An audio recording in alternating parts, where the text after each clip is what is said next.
పట్టణ ప్రథమ పౌరుడిగా ఎన్నికైన సందర్భమో ఏమో గాని ఆ ఘనుడు వచ్చి రావడంతోనే లక్కు మొదలైంది.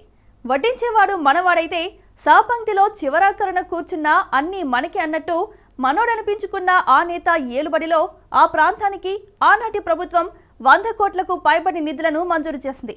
ఆ నిధులు కాస్త నావే అన్నట్లుగా అందిన కాడికి నొక్కేశారు ఆ నేత. ఇక మిగిలిన నిధులు కూడా మూలన పడ్డాయి.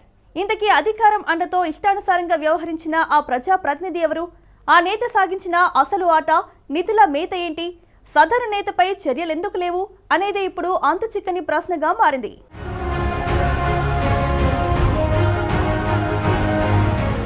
సొంత కంపెనీ పేర్లతో కుటుంబ సభ్యుల ద్వారా కాంట్రాక్టు పనులు చేయించారంటూ కడప మేయర్ సురేష్ బాబుని ఆ పదవి నుంచి రాష్ట్ర ప్రభుత్వం తొలగించింది.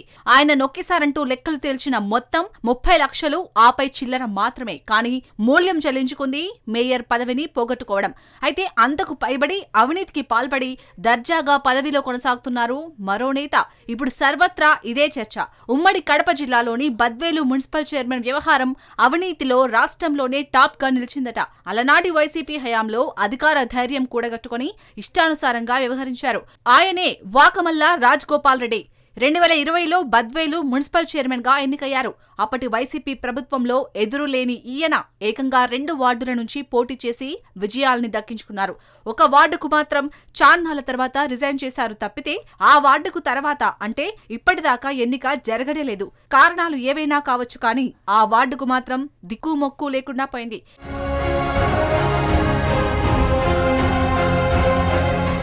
ఈ విషయాన్ని అలా పక్కన పెడితే మున్సిపల్ చైర్మన్ గా అధికార బాధ్యతలు తీసుకున్నాక బద్వేలుకు ఆనాటి వైసీపీ ప్రభుత్వం పెద్ద మొత్తంలో ప్యాకేజీ ప్రకటించింది. రాష్ట్రంలోనే అత్యధికంగా 130 కోట్ల నిధులను మంజూరు చేసింది. దీంతో బద్వేలు వాసులు కాదు గాని ఇక్కడుంటున్న నాటి అధికార నేతలు ఎగిరి గంతేశారు. రొట్టె విరిగి ఏకంగా నేతిలో పడిందని ఆనందంతో ఊగిపోయారు. ఈ నిధులతో అభివృద్ధి మాట అటుంచితే దాన్ని ఎలా మెక్కేయాలా అన్న ప్రణాళికకే పెద్దపీట వేశారట సదరు వాకమల్ల రాజావారు and co.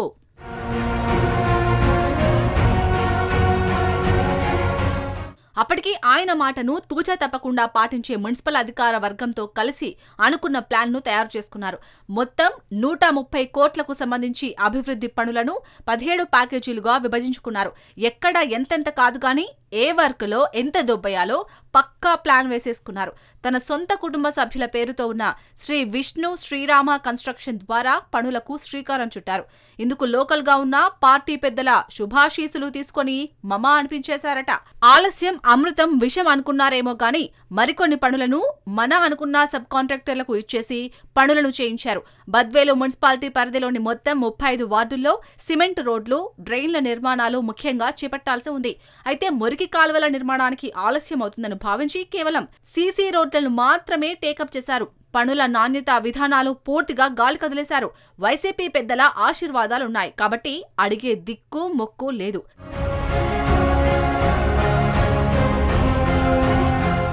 Quality control, engineering, vigilance తదితర అధికారులను ఇక్కడకు రాకుండా ఎక్కడికక్కడ మేనేజ్ చేసేశారట సదరు వాకమల్ల రాజగోపాల్ రెడ్డి. పనులు అసంపూర్తిగా ఉన్నా సంపూర్ణమైనట్టు లెక్కలు కట్టేశారు. దీంతో 42 కోట్ల పనులు పూర్తి చేసినట్టుగా లెక్కలు తేల్చారు.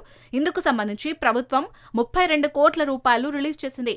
అయితే తొలి విడతగా 30 కోట్లను కాంట్రాక్టర్లకు చెల్లింపులు జరగ్గా మరో 25 కోట్ల 9 లక్షలకు బిల్స్ సబ్మిట్ చేయమని ప్రభుత్వం పీఏఓ ద్వారా ఆదేశించడం జరిగింది. అయితే ఆ ఆదేశాలు 2024 మార్చిలో రావడం, అప్పటికే ఏడాది ఆఖరు కావడంతో సంబంధిత వెబ్సైట్ క్లోజ్ కావడం జరిగిపోయాయి. ఆ తర్వాత కూటమి ప్రభుత్వం రానే వచ్చింది. దీంతో బద్వేలులో జరిగిన భారీ కుంభకోణంపై ఫిర్యాదులు వెల్లువ కొనసాగుతుంది.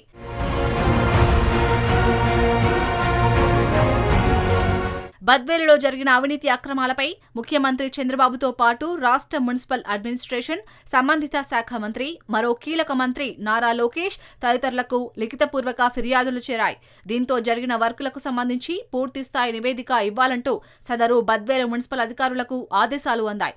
ఇక బిల్లులు, విచారణలు వంటి విషయాలను పక్కన పెడితే జరిగింది జరిగిపోయింది.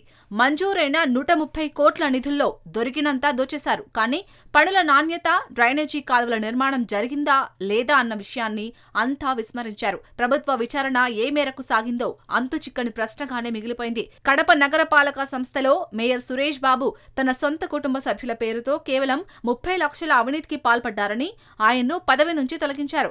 ఈ వైనంపై అక్కడి టీడీపీ ఎమ్మెల్యే మాధవిరెడ్డి ఏకంగా పోరాటం చేశారు. అనుకున్నది సాధించారు. మరి బద్వేల్లో జరిగిన కోట్ల అవినీతిపై ప్రశ్నించే వాళ్ళెవ్వరన్నది అంతు చిక్కని ప్రశ్న. అసలు ఇంతకీ ఇక్కడ జరిగిన కోట్లాది రూపాయలకు లెక్క తేలుతుందా లేదా అన్నది ఇప్పటికీ అంతు చిక్కని ప్రశ్నగానే మిగిలిపోయింది. ఎందుకంటే కూటమి ప్రభుత్వం అధికారంలోకి వచ్చి దాదాపు 18 నెలలు అవుతుంది. అయినప్పటికీ బద్వేలు మున్సిపాలిటీ వ్యవహారం మాత్రం శేష ప్రశ్నగానే మిగిలిపోయింది.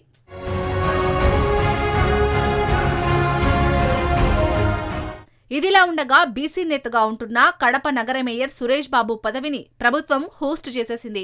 అయితే బద్వేలకు చెందిన రాజగోపాల్రెడ్డి మాత్రం పదవిలో కొనసాగుతున్నారు.